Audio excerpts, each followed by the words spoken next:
Hey, greetings everyone. Glenn Kellaway from the basement.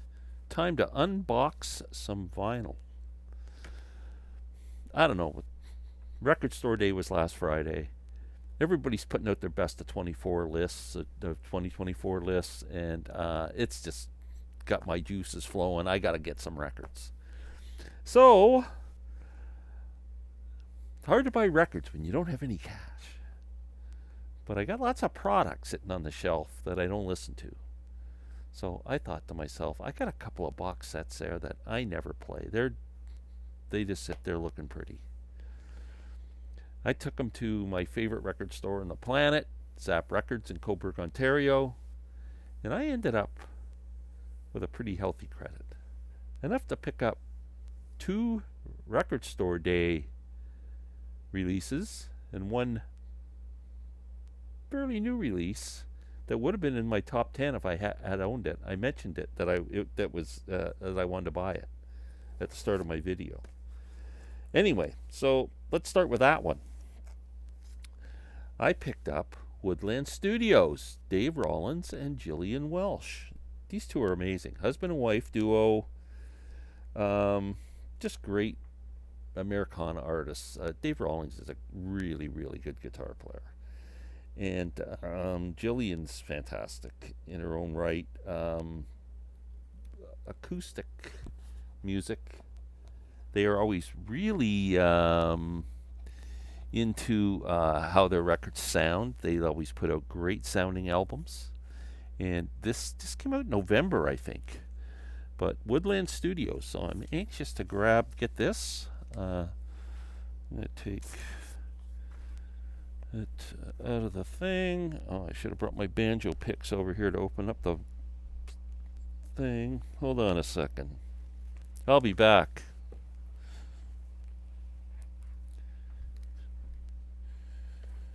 You always need to have your banjo picks. Remember that, kids.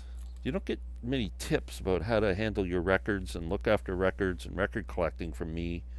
But my number 1 tip is always keep your banjo picks handy. Now, a banjo pick goes on like that when you put it on to play a banjo, but you can just hold it and use the end as a slicer.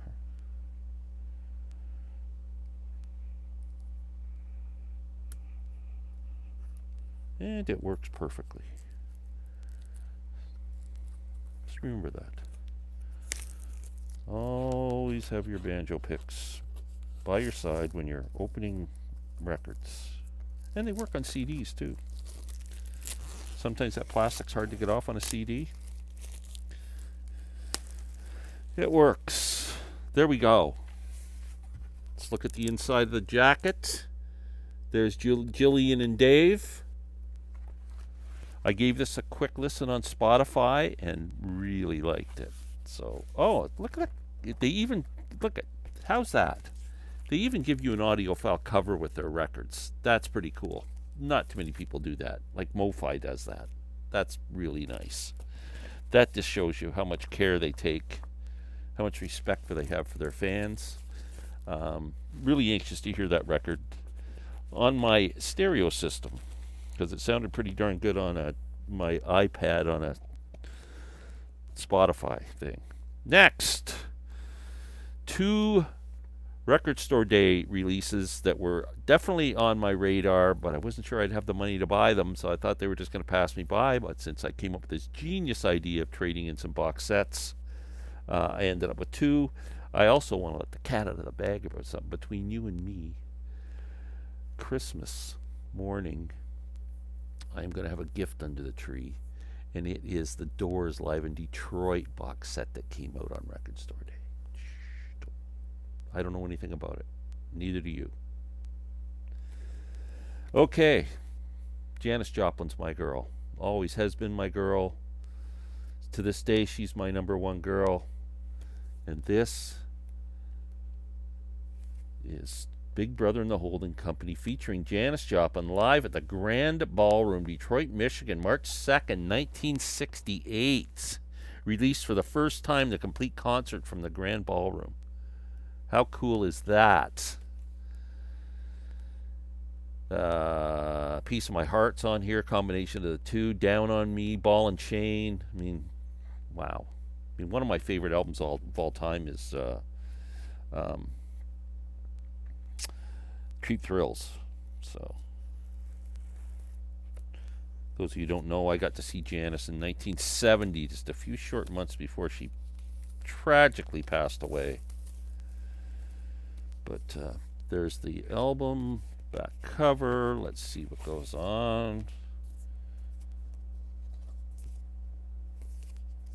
Nice photos. Oh, I love that. Oh man, I could frame that. Wow, I might just frame that because I'm gonna put it in a audiophile sleeve. Columbia label, just like Cheap Thrills. Wow, I love that picture, Janis. That is definitely going up on the wall. That is so cool. Oh man, that is getting framed. Next, Grateful Dead. This is a 4 LP set. 4 LP set, 180 gram vinyl. The May 1977 Get Shown the Light vinyl saga comes to close with this defining night performance. Limited to 8,000 copies. They always got such great covers. Let's see what we got going here. I love it's like early Christmas. Christmas is December. Every day's Christmas. I don't know why that won't stay in my ear. It drives me frickin' nuts. Bum ba dum bum bum bum bum bum ba dum bum bum bum. Okay, there we go. Without the cellophane. Isn't that cool? Isn't that cool? Ooh. Acid flashbacks. Acid flashbacks.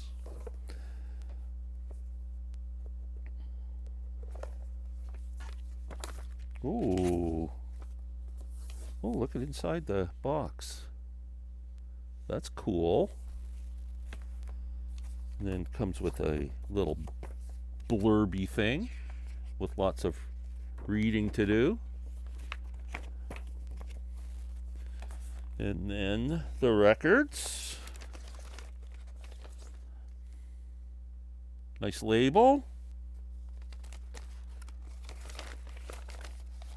There's 4 of them. Let's see if there's anything else.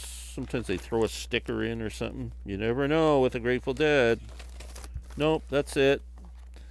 So, I like this era of the Dead, 77. I think 1972 is probably when they were really just at their peak in terms of their performance and the tightness of the band.